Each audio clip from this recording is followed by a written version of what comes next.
আজকের ব্লগটা রান্না নিয়ে করলাম। আজকে আমার হেল্পিং হ্যান্ড আসেনি, বাইরে খুব বৃষ্টি পড়ছে, তাই আজ ছুটি নিয়েছে। আমিও ভাবলাম আজকে কি রান্না করা যায় বলো তো, তাই বাজার থেকে একটা ভালো মাছ নিয়ে আসলাম। সেই রান্নার রেসিপিটা তোমাদের সামনে আজকে তুলে ধরবো। প্রথমে ভাত আর ডালটা আমি বসিয়ে নিই, তারপর আমি সেই মাছটা রান্না করি। বাজার থেকে এসে ড্রেসটা আগে ছাড়িনি, আগেই ভাত ডালটা আমি বসানোর জন্য প্রস্তুতি নিয়ে নিই। তারপর আমি ড্রেস চেঞ্জ করে রান্না করি মাছ। বাঙালিদের দামি মাছ বলতে তো ওই গোনাকান্তে ৩-৪টে মাছ। বলো তো আজকে কোন মাছের কথা বলছি? না, ইলিশ মাছও নয়, চিংড়ি মাছও নয়, পাবদা মাছও নয়, কাতল মাছও নয়, এমনকি আর মাছও নয়। বলো তো এবার কোন মাছের কথা বলছি? আমি আজ রান্না করব চিতল মাছ।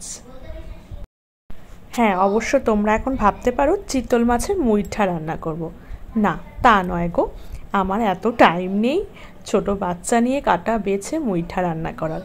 আমি সর্ষা পোস্ত দিয়ে রান্না করছি চিতল মাছটা। মাছের পিসগুলো কিন্তু সেই বড় বড়। বের করে নিলাম শিলনোড়া। অল্প পরিমাণে পোস্ত আর গোটা জিরাটা না ঠিক মিক্সিতে ভালো করে হয় না, তাই শিলপাটাতেই বেটে নিলাম।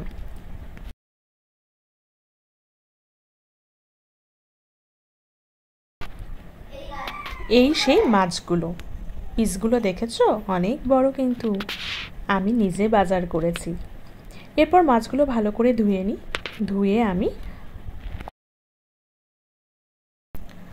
ধুয়ে আমি হলুদ লবণ মাখিয়ে ভালো করে একে একে ভেজে নিই।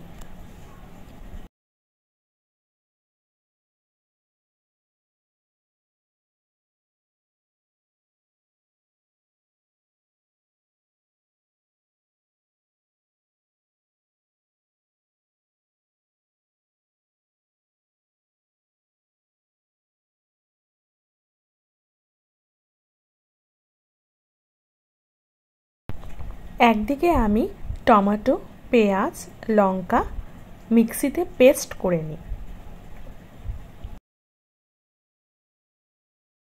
এর মধ্যে কিন্তু সামান্য পরিমাণ আদা রসুনেরও পেস্ট রয়েছে। তারপর সেই মাছের তেলটাতেই আমি তেজপাতা ফোড়ন দিয়ে দিই, তারপর সেই পেস্টটাকে কড়াইয়ে দিয়ে দিই। তারপর ভালো করে নাড়াচাড়া দিয়ে পোস্ত বাটাটা দিয়ে দিই। তার মধ্যে অ্যাড করি হলুদ, লবণ,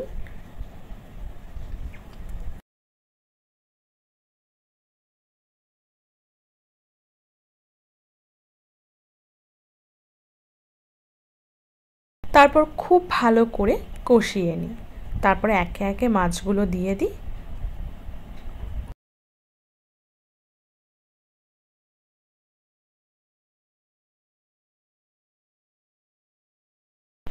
তারপর পরিমাণ মতো জল ঢেলে দিই। তোমরা একটু মাখা মাখা করতে পারো, কিন্তু যেহেতু আমি আজকে বেশি পদ করিনি, তাই একটু ঝোলঝোলি নামিয়ে দিই। ব্লগটি কেমন লাগলো অবশ্যই কিন্তু কমেন্টে জানিও। Good bye.